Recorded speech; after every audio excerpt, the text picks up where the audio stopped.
Good morning, ladies and gentlemen. My name is Ashok, Sivasubramanian. I'm a Chief Scientist in SABIC. I'm absolutely delighted to be here to present this topic, green ammonia. We know the theme of the conference is reshaping the industry future. And we have seen quite a few papers in this conference on green ammonia. I think that has got a reason why such motivation. There are at least a couple of good reasons why this green ammonia is getting such an attention. Primarily, the fertilizer industry sees green ammonia as a way to mitigate the risk on the sustainability count. That's very obvious. But there is also another reason why this is so interesting. It's essentially offers fertilizer industry a scope for a new market. Something, it's not so obvious, but I think that's also something to keep in mind as fertilizer fraternity. We look at the green ammonia as a possibility. So I have this following content to present here. Essentially the context, why speak about green ammonia so much. We look at the green ammonia basics, a little bit on the technology view. We also talk about the value chain, essentially what the market potentials. We look at how competitive it is getting in terms of fundamentals, in terms of its attractiveness, competing with the incumbent technology. We look at the challenges ahead, and finally a conceptual view of how the future might look like in terms of green ammonia value chain.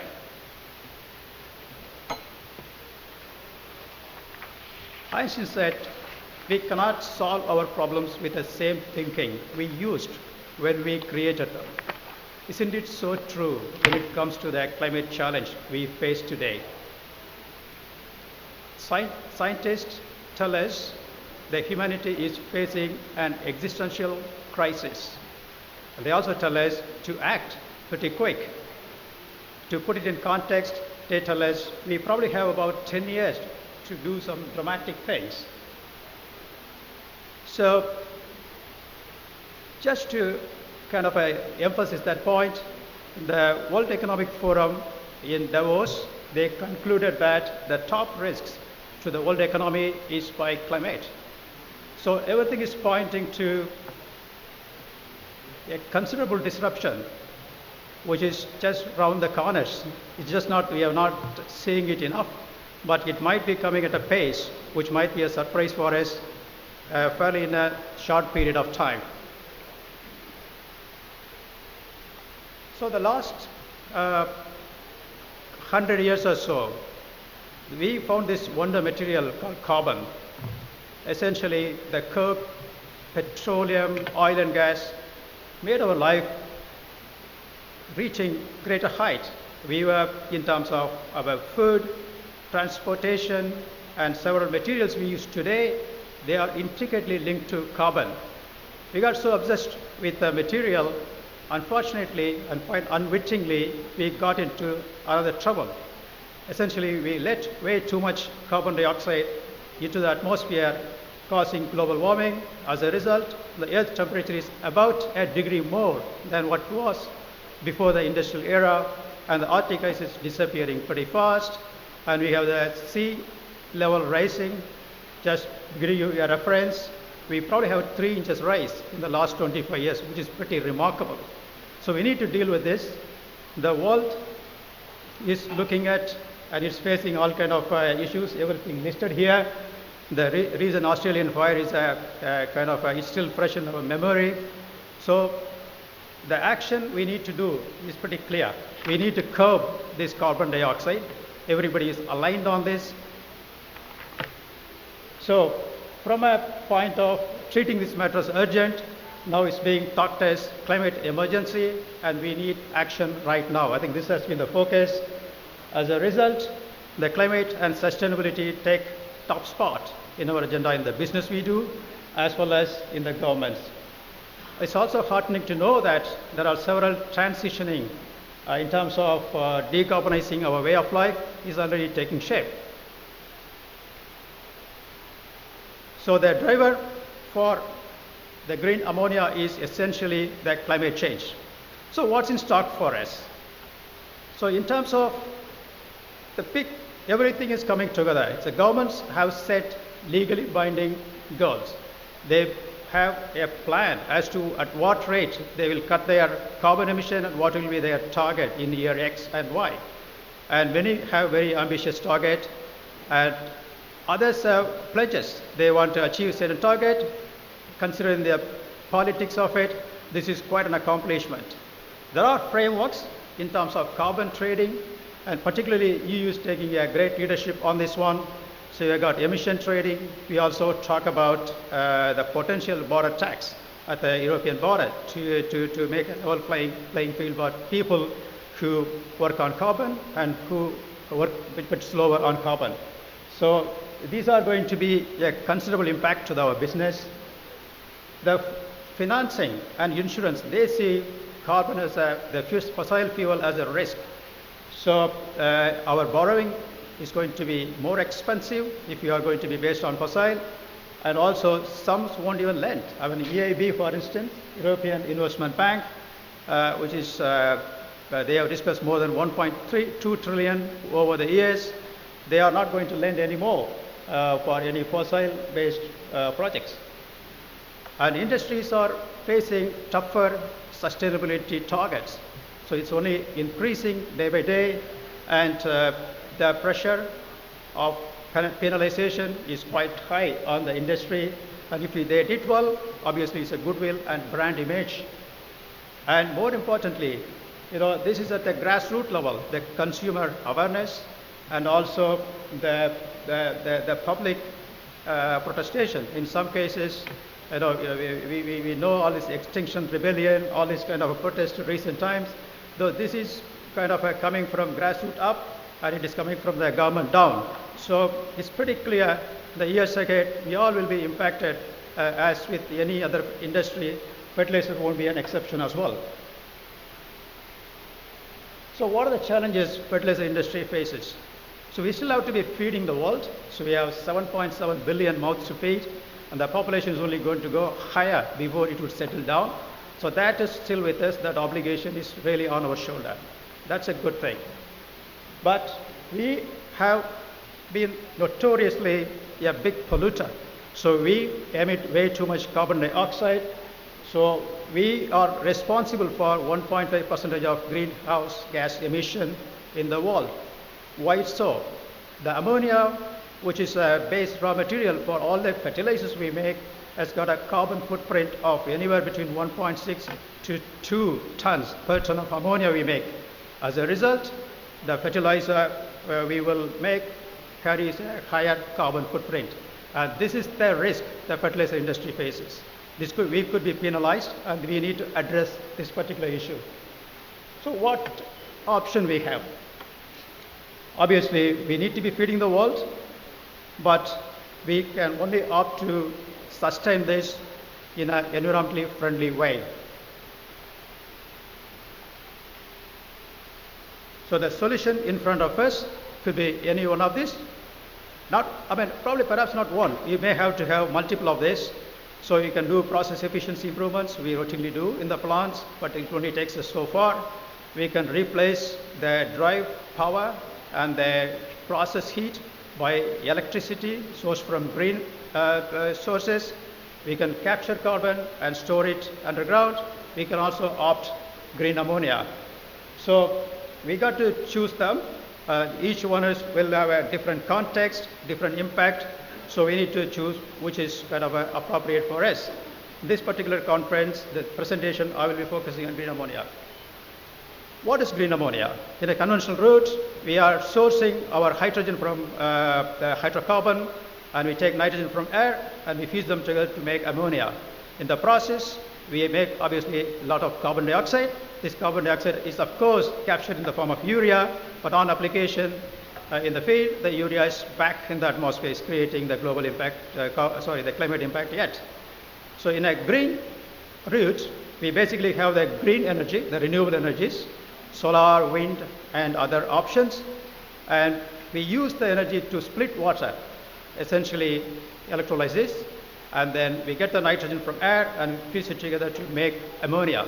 In effect, it can be absolutely carbon-free. It's important to make a distinction here. So it differs from carbon capture, utilization, and storage. So on that,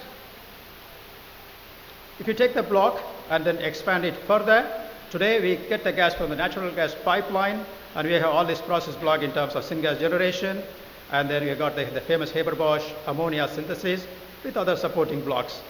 In a grain plant, we will be sourcing this energy from solar and wind. Possibly we'll connect to a grid just because of the intermittency of this renewable power.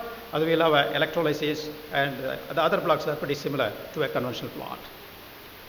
I just brought some figures here just to make some comparison. It's kind of a quick calculation here. So what are we talking about in terms of the energy content? If you look at the conventional ammonia plant and you look at the green ammonia plant, in terms of gigajoules per hour, they are very comparable. It's about 1700 on conventional plant and about 1800 on green ammonia. This will be a little bit surprising because whenever we talk about electrolysis, there is always a discussion about, oh, this is extremely energy intensive.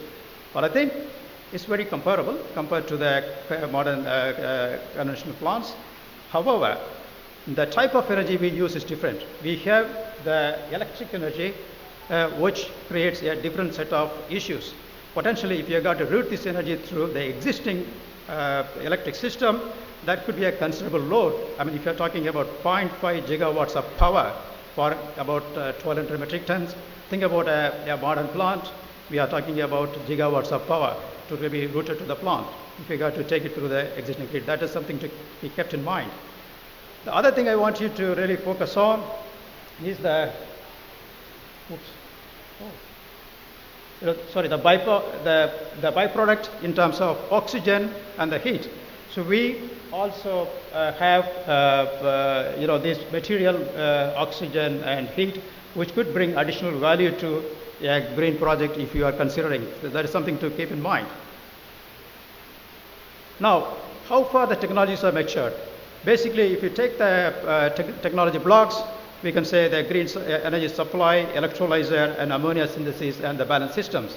All of them are quite mature. The fact that the electrolyzer has been there for very long, it is a mature technology. However, the scale we are talking about is massive size electrolyzer. That is why there is more research happening at the moment to kind of bring the cost down. I mean, it's just not scaling up. They are doing other things to improve their cost factor. So on a cost level, we get competitive with our conventional plant. I think my reading of what I have discussed with industry specialists, they think 5-10 years, they might pretty much hit the target, I think. So how the plant is going to look? The current configuration, we have the ammonia, and then we got all this downstream fertilizers. So we use nicely the ammonia we make, so the CO2 we make from ammonia plant into making urea. In the future, you don't have, if you make green ammonia, you don't have carbon dioxide. So we certainly need to source it over the fence. Well, I mean, the carbon dioxide is the problem we are trying to solve. In one sense, it must be available somewhere. If we didn't have a carbon dioxide, we almost celebrate one day, I think. So in technical terms, that shouldn't limit our ability. It's a matter of economics. So in terms of the value chain, currently pretty much everything we make through the middle. Hope I'm just getting it right. Yeah. My skills I need to hone a bit. Yeah, this is the route we take. Pretty much all the ammonia is made from hydrocarbon, and we have the production and distribution system. Finally, we have the existing market, as you see there on the application side, fertilizers and chemical precursors. And but in the future, when green ammonia would come, we are going to be probably both might be existing and will be gradually be migrating to renewable sources. Your production system may get modified a bit. And what is important to note is that we have the existing market in terms of fertilizers and chemicals. We also have the new market which is the energy decarbonization market. This is pretty big. Why ammonia is so interesting is a kind of a good question, because ammonia has got a decent heat content. If you put it in context, it's only 2 times lesser than the natural gas, which is pretty impressive in one sense. And if you made ammonia by green methods, when you combust it, it gives no carbon dioxide, it just gives water. There is absolutely no issues with that. And more important than that is essentially ammonia can be easily moved around. You can store it, you can ship it. So you make where we got renewable potential, and then move the place where you need the energy. So this is an energy carrier. So this presents a fantastic opportunity as we are looking to decarbonize the world. I'm sure there are other options will be coming to decarbonize, and it's almost impossible for me to think that ammonia won't have its own share of market in this regard. So from a research company, the size of current hydrogen market, which includes everything, refining, ammonia, methanol, and other fuel and everything else, is about 175 billion. In 2035, in a modest growth, they expect something like 285 billion. So this is a sizable increase even on a modest growth. If you take it further, so there are several scenarios. This is from Lux Research.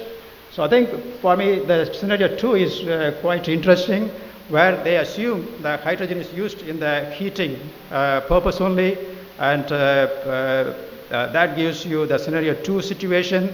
On a scenario 3 situation, where the hydrogen is also used for transportation.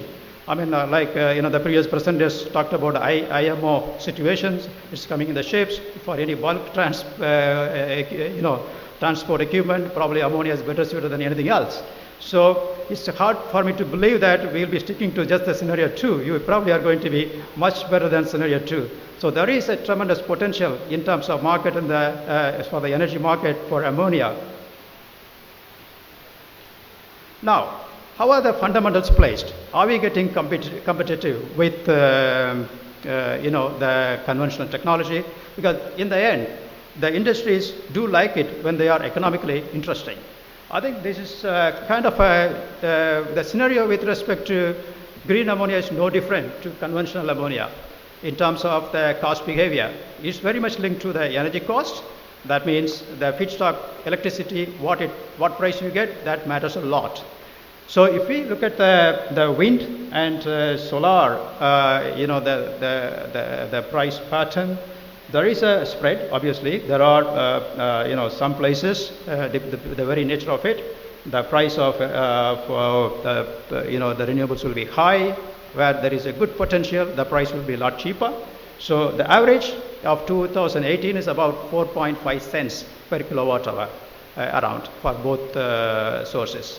But as you could see,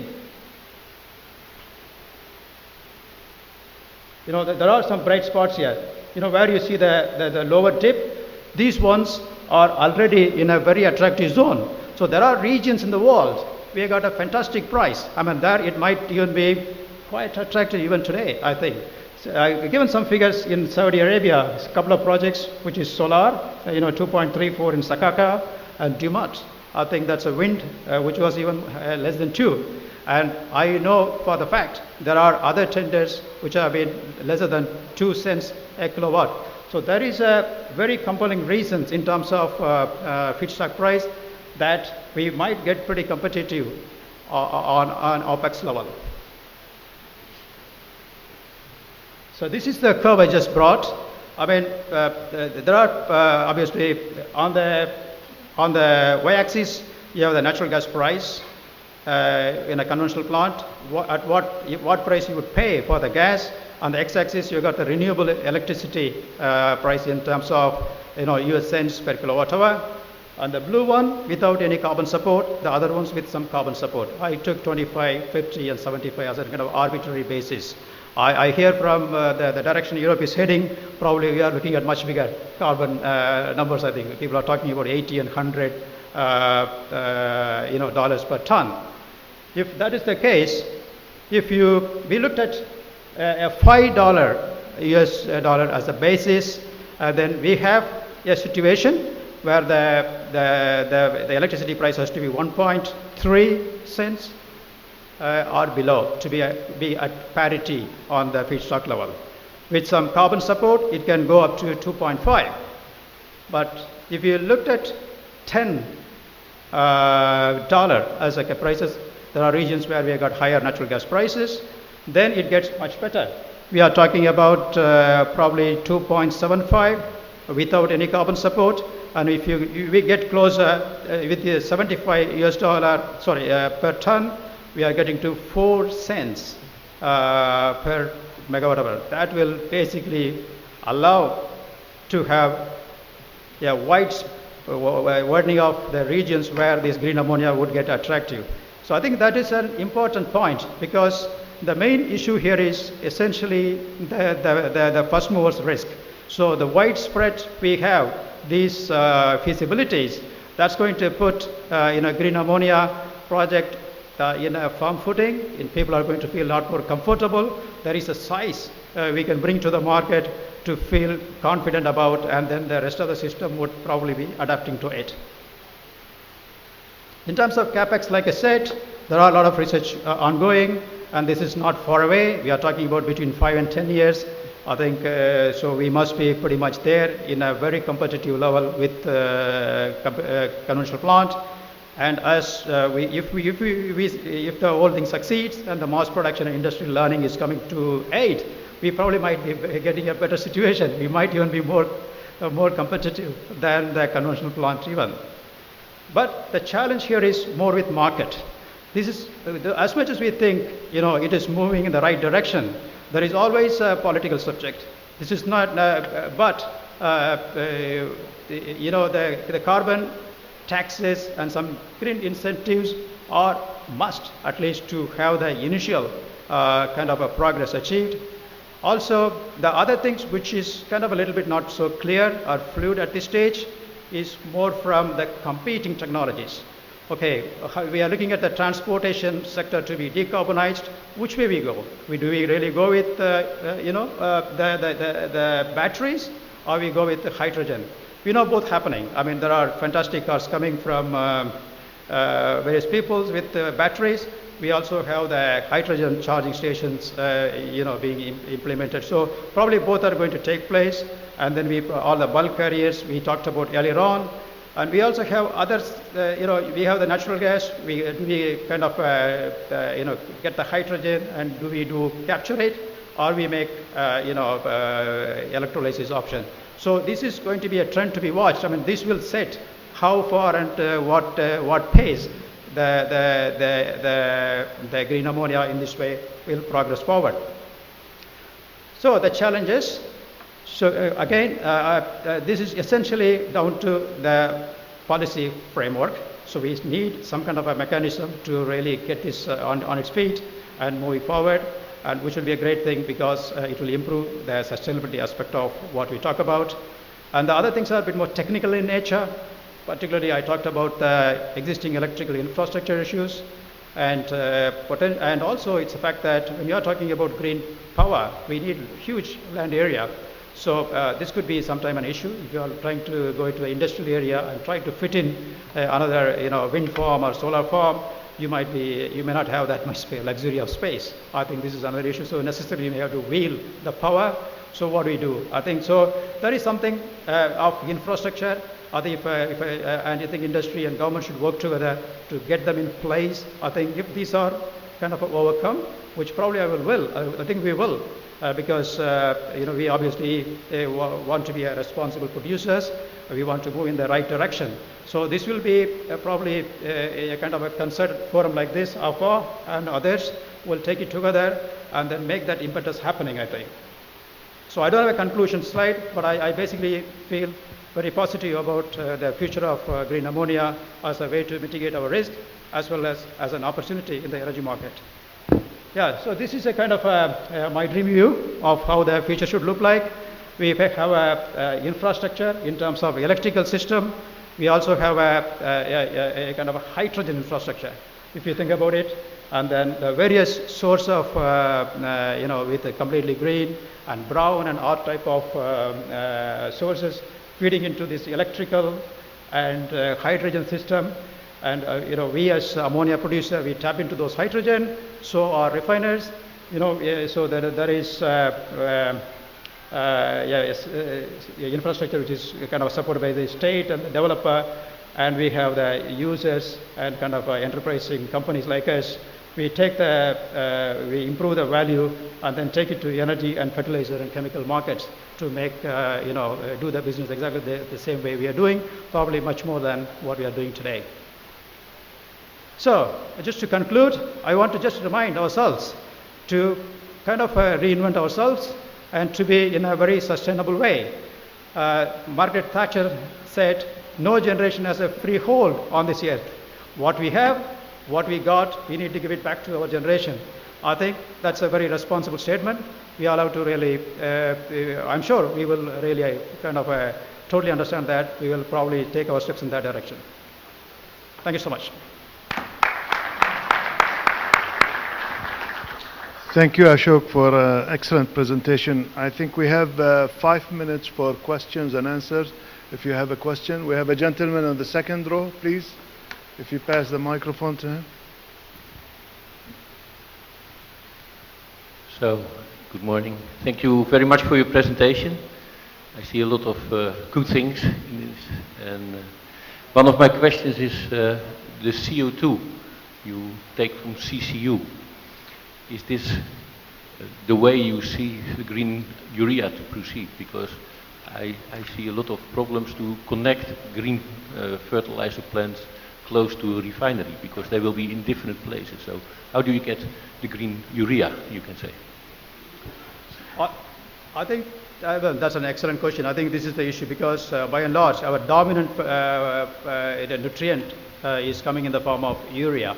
So this is the question the industry has to handle. Yes, a company like SABIC, we probably have our other facilities sitting next to us. So sourcing carbon dioxide is not that big challenge, but sometimes you are all alone, and how do you get? I think so. This is going to be very kind of site specific in one sense, but there are technologies there today to recover. Hence you might know that the CO2 can be recovered from flue gas, and we got enough power plants and so many other things sitting next to us. So if there is a will, I think we will get the carbon dioxide and to make urea.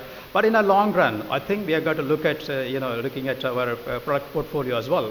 I mean, if carbon dioxide is not nicer, why we want to build a product with the carbon dioxide? Same nitrogen, we can get it by other means, I believe. So it's a combination of what you do in a shorter term and also what you do in a longer term, I think. One more question, please, Mr. Khalid. Thank you very much for very nice presentation. I would like to congratulate also SABIC about marvelous work. My question regarding, you mentioned that there is 2 green ammonia plants in Saudi Arabia. One consumes about 1 cent per 1 megawatt, and the other is 2.5. What is the capacities of these 2 green ammonia plants? Capacities. What is the capacity of these 2 ammonia plants? Sorry, I'm trying to kind of just making sure I understood the question right. Are you saying you have 2 green ammonia plants? That's right. We don't have we don't have a green ammonia plant at the moment. Yeah. So we obviously have, as a matter of sustainability drive, we have done several other things to bring the carbon footprint down, but that's a separate exercise. In terms of what you make using electrolysis, at the moment, as we speak today, we don't have any facility like that. Okay. But I think, as you know, SABIC is a very responsible company trying to commit on to the sustainability matter. We are looking into these issues pretty closely, but as we speak, we don't have a facility right there. Okay. Thank you very much. Thank you. We'll take one last question. Thank you, Mr. Ashok, for very interesting presentation. My name is Abdul Najjar from GPIC Bahrain. Thank you. My questions is regarding the, again, to do with the securing and make the CO2 carbon dioxide available for the urea plant, conventional ammonia plant, as you mentioned, and the future ammonia plant. you should have a source to generate carbon dioxide for the urea plant. Did you consider that from the capex point of view, it will not be add more in regards to securing that CO2? Because most of the plant depending on the purely on the conventional ammonia which come from the front end of the ammonia plant. Eliminating the front end and having the CO2, you have to invest in order to get the required CO2 for the urea. So from the capex point of view, is it did you consider that in your feasibility of the project? Yes, again, a good question. I think in terms of carbon dioxide, it's going to cost, obviously, not only capex, also it's going to be operating cost if we do that, I think. But like I said, at the moment, we haven't done that kind of a comprehensive analysis, including the whole scenario. But I think one end, we have the pressure from the carbon tax. Okay, and other end, so we have, the other things like the feed costing more. So we got to look at the whole thing in terms of economics, I think. This is going to be, again, a very site-specific situation. Unfortunately, I don't have a very definitive answer to this, but I agree with you that there will be capex and there will be opex with respect to that. Thank you, Ashok. And I am sure that there are more questions for Ashok because of his very interesting presentation. So thank you very much. You can meet up with Ashok and the break and ask him all questions. So once again, thank you. And if you join me to give him a big hand of applause, please.